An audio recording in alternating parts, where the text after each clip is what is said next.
Il était l'un des djihadistes français les plus recherchés. Peter Sherif a été arrêté il y a quelques jours à Djibouti. On l'a appris hier soir.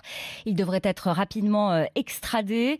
Connu sous le pseudonyme d'Abou Hamza, cet homme de 36 ans intéresse énormément les enquêteurs français qui pensent qu'il a pu jouer un rôle dans l'attentat de Charlie Hebdo, sachant qu'il en connaissait bien les auteurs, Céline Martelet.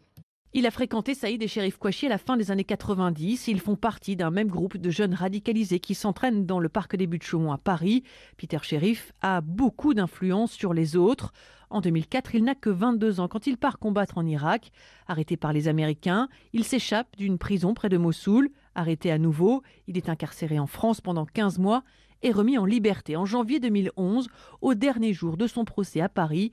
Peter Sherif disparaît. Il est localisé au Yémen et depuis ce pays, il garde des liens avec les frères Kouachi. L'un d'eux au moins se rend sur place pour s'entraîner courant 2011. 4 années plus tard, les deux frères revendiquent l'attentat contre Charlie Hebdo au nom d'AQPA, branche d'Al-Qaïda au Yémen. Quel a été le rôle de Peter Sherif dans cette attaque? Était-il le commanditaire? Pourquoi a-t-il quitté le Yémen? Beaucoup de questions restent aujourd'hui encore sans réponse.